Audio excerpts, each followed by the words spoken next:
प्रिय विद्यार्थियों, नमस्ते। आज के इस वीडियो में आप सबका स्वागत है। आज हम 12वीं कक्षा की किताब युवक भारती में से पद्य विभाग की 7वीं कविता पेड़ होने का अर्थ इसका अध्ययन करेंगे। कवि है डॉक्टर मुकेश गौतम।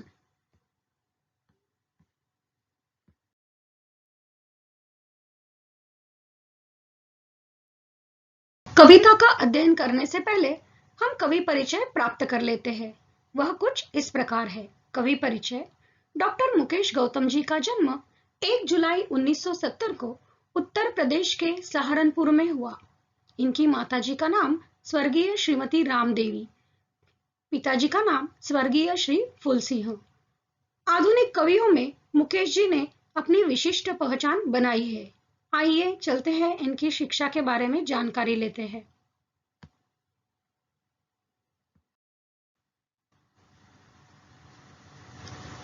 चौधरी चरण सिंह विश्वविद्यालय मेरठ से स्नातक की उपाधि प्राप्त की।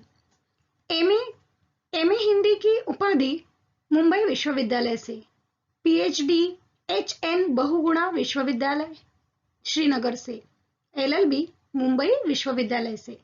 LLM मुंबई विश्वविद्यालय से।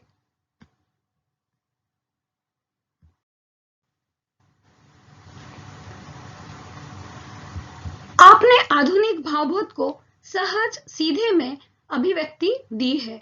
वर्तमान मनुष्य की समस्याएं और प्रकृति के साथ हो रहा क्रूर मजाक आपके काव्य में प्रखरता से उभर कर आते हैं। आप हास्य व्यंग्य के लोकप्रिय मंचीय कवि हैं। फिर भी सामाजिक सरोकार की भावना आपके काव्य का मुख्य स्वर है। आपकी समग्र रचनाओं की भाषा अत्यंत सरल सहज है तथा मन को छू जाती है। आपके काव्य में बड़े ही स्वाभाविक और लोक व्यवहार के बिंब, प्रतीक, अंश और प्रतिमान आते हैं, जो प्रभावशाली ढंग से आपके भावों और विचारों का संप्रेषण पाठकों तक करते हैं। कठिन शब्दों के अर्थ जो है मैंने ब्रैकेट में लिख दिए हैं।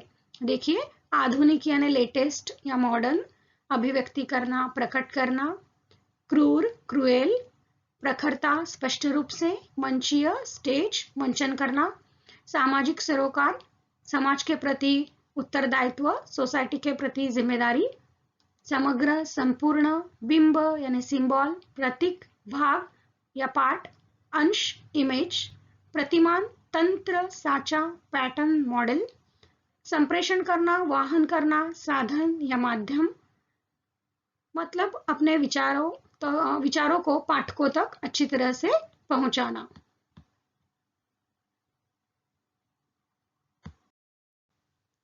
हर एक कवि की अलग अलग शैली होती है। भावपक्ष इस काव्य में महत्वपूर्ण है और नए प्रतिमान, उपमान और प्रतीकों को तलाशा गया है। आगे पाठ परिचय पढ़ते हैं।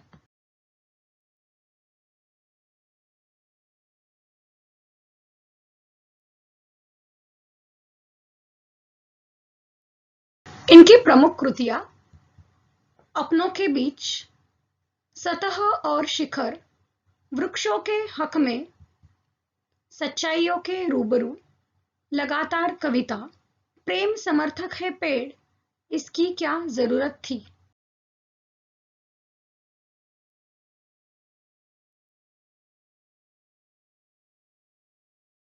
आइए देखते हैं विधा परिचय। प्रस्तुत काव्य नई कविता की अभिव्यक्ति है। नए भावबोध को व्यक्त करने के लिए काव्य क्षेत्र में नए प्रयोग, शिल्प और भाव पक्ष के स्तर पर किए गए नए शब्द प्रयुक्त हुए। नए प्रतिमान, उपमान और प्रतीकों को तलाशा गया। फलतः नई कविता आज के व्यस्ततम मनुष्य का दर्पण बन गई और आसपास की सच्चाई की तस्वीर। देखिए कठिन शब्द। शिल्प, शिल्प का अर्थ है निर्माण अथवा गढ़न के तत्व। हिंदी में इसे हस्तकौशल शिल्प, कारीगरी शिल्प, दस्तकारी आदि भी कहते हैं। भाव पक्ष का मतलब काव्यगत भावनाओं, कल्पनाओं तथा विचारों से युक्त पक्ष। प्रयुक्त होना, उपयोग में लाना, प्रतिमान, तंत्र, साचा, उपमान, प्रतीक, भाग, अंश, सिंबल, फलतः परिणाम स्वरूप व्यस्ततम कार्य में रत होना, बिजी होना, दर्पण, आईना।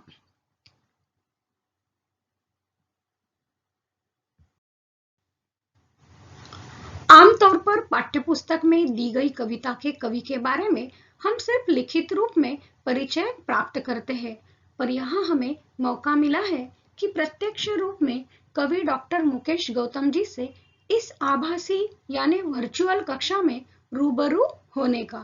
तो आइए कवि मुकेश गौतम जी से ही सुनते हैं उनके 2 शब्द।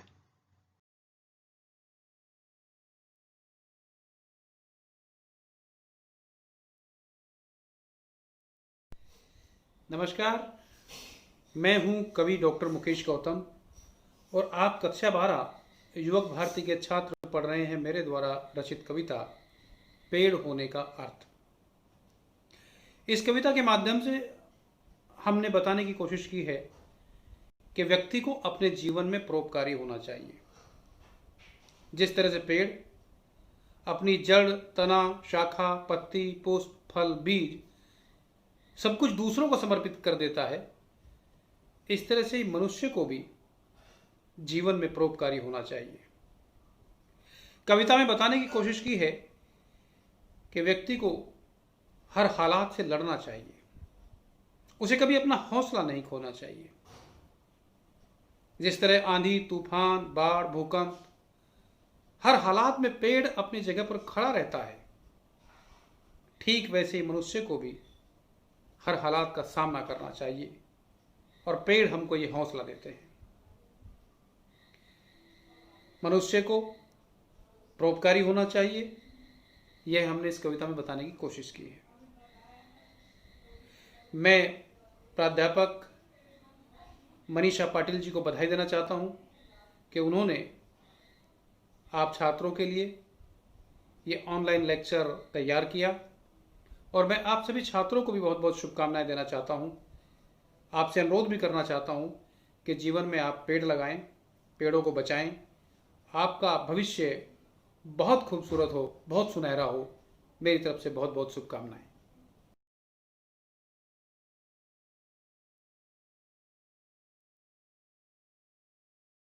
देखते हैं पाठ परिचय। पहले कठिन शब्दों के अर्थ। स्पंदन, कंपन, स्पंदन, कंपन या धड़कन, पोषक, वर्धन, पुष्ट या पोसने की क्रिया,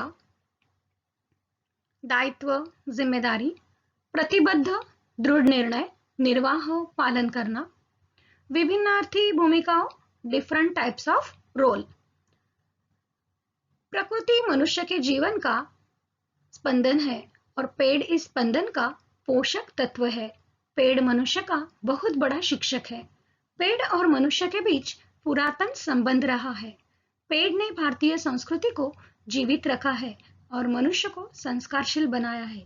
पेड़ मनुष्य का हौसला बढ़ाता है, समाज के प्रति दायित्व और प्रतिबद्धता का निर्वाह करना सिखाता है और सच्ची पूजा का अर्थ समझाता है।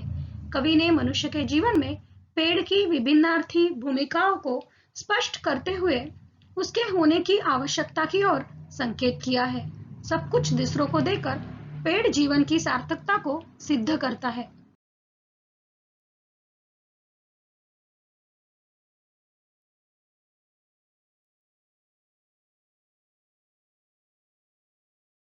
आधुनिक कविता की विशेषताएं। भाषा सौंदर्य, नए शब्द, नए प्रतिमान, उपमान, प्रतीकों का उपयोग किया गया है। प्रतीकात्मकता, भाषा क्षमता, विकास, रसानुभूति होती है। सामाजिक समस्याओं का निर्मूलन होता है। सामाजिक जिम्मेदारी के प्रति प्रतिबद्ध होना बताता है।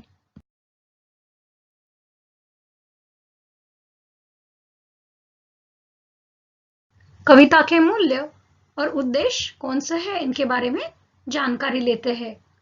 समाज के प्रति दायित्व का निर्वाह, जीवन कौशल, परोपकार, प्रतीकात्मकता, समस्याओं का निराकरण, तनाव का समायोजन करना, संवेदनशीलता, चिकित्सक विचार प्रक्रिया, चिंतन, सामाजिक समस्याओं का निर्वाह, पर्यावरण संरक्षण।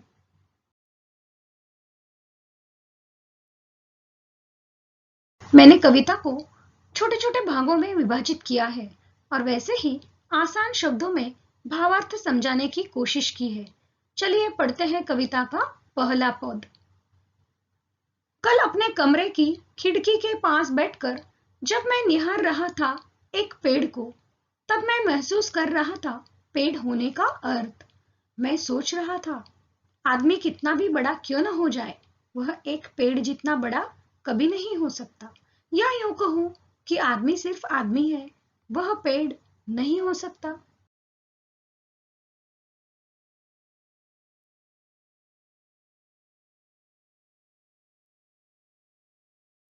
इस पद में आए हुए शब्दार्थ देखते हैं। निहारना, टक लगाकर देखना, ताकना, महसूस करना, अनुभूत करना, आदमी, मनुष्य, मानव, व्यक्ति। पर्यायवाची शब्दों में भी आपको ये आ सकता है। इस पद के लिए कौन सी शब्द संपदा आ सकती है? विलोम शब्द, आज, कल, अपना, पराया, बड़ा, छोटा। वचन बदलकर लिखिए, खिड़की, खिड़कियां, कमरा, कमरे।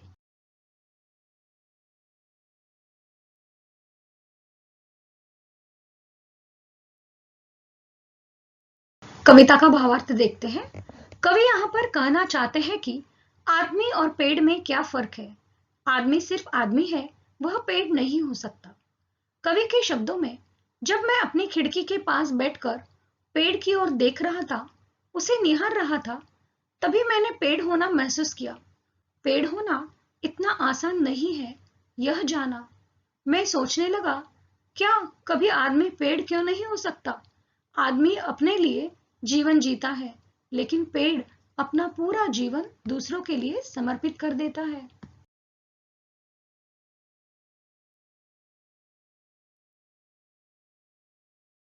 सब कुछ दूसरों को देकर पेड़ जीवन की सार्थकता को सिद्ध करता है। कवि चिंतन करते हुए कहते हैं कि पेड़ सिर्फ जीवित होने पर ही मनुष्य की सेवा नहीं करता, बल्कि उसके टूट जाने पर भी वह मनुष्य के लिए उपयुक्त साबित होता है। हम जरा सोचे कि पेड़ के बगैर हमारा जीवन संभव है? इसका एक ही जवाब हो सकता है, नहीं। पेड़ हमें क्या नहीं देता? देता है वह सब कुछ जिसके सहारे हम धरती पर सांस ले रहे हैं। सिखाता है हमें इंसानियत, मानवता, परहित, परोपकार, सामाजिक सरोकार, स्नेह की भावना। पर आदमी कितना भी बड़ा क्यों न हो जाए, वह उम्र से हो या पद प्रतिष्ठा से हो या धन से हो, फिर भी वह पेड़ नहीं हो सकता। आदमी सिर्फ आदमी होता है, पेड़ सिर्फ पेड़।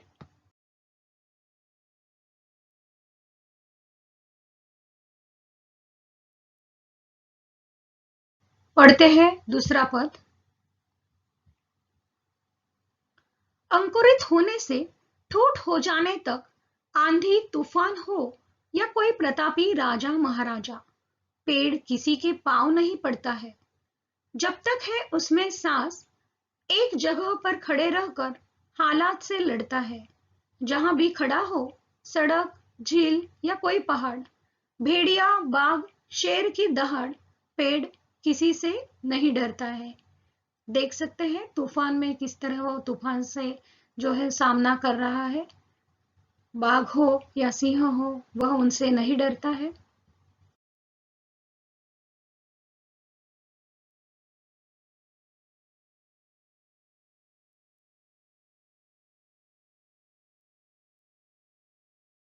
शब्दार्थ देखते हैं।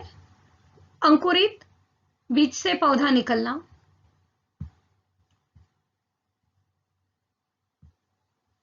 स्प्राउटेड, ठूंठ, फूल पत्ते विहीन सूखा पेड़। आंधी, तूफान, स्टॉर्म। प्रतापी, पराक्रमी, भव्य, वीरता, मैजेस्टिक। सांस, श्वास, प्राणवायु, ब्रीथ। हालात, स्थितियां, सर्कमस्टांसेस। दहाड़, गरजना। शब्द संपदा में लिंग बदलिए। राजा, रानी, महाराजा, महारानी, बाघ, बाघिन, शेर, शेरनी। वचन बदले, सड़क, सड़के, पेड़, पेड़, झील, झीलें।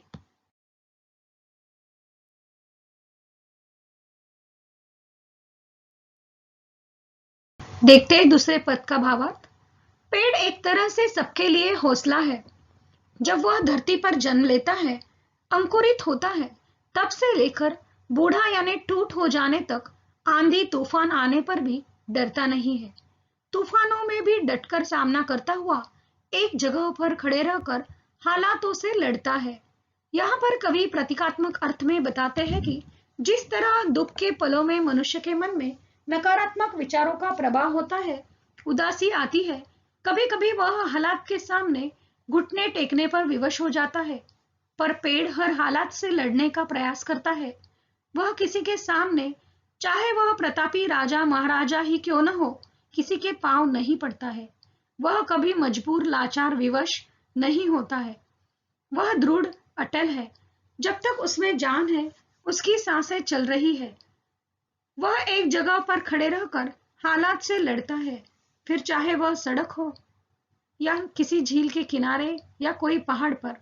जंगली जानवरों से जैसे भेड़िया, बाघ, शेर की दहाड़ से भी पेड़ नहीं डरता है, जबकि ऐसी स्थिति में मनुष्य अपना हौसला खो देता है।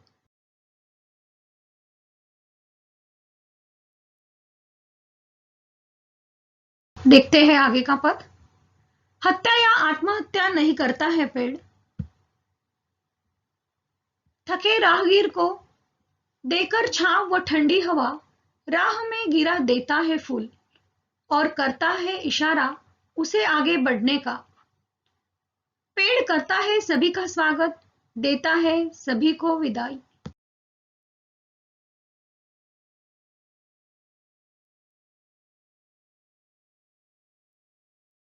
शब्दार्थ देखते हैं। हत्या, खून, कत्ल, वध। आत्महत्या, सुसाइड। राहगीर, राही, राह चलता, पासरबाय।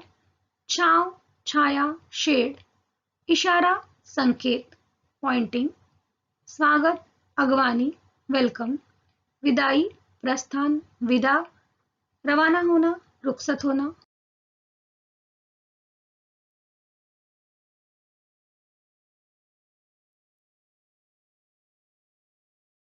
पद का भावार्थ देखते हैं। पेड़ से हमें बहुत कुछ सीखना चाहिए, क्योंकि पेड़ में हौसला होता है। वह हमेशा दूसरों की मदद करने के लिए तैयार रहता है। कभी भी किसी की हत्या नहीं करता है पेड़। आपने कभी सुना है कि पेड़ ने आत्महत्या की है? कभी नहीं, क्योंकि पेड़ अपने आप में परिपूर्ण है।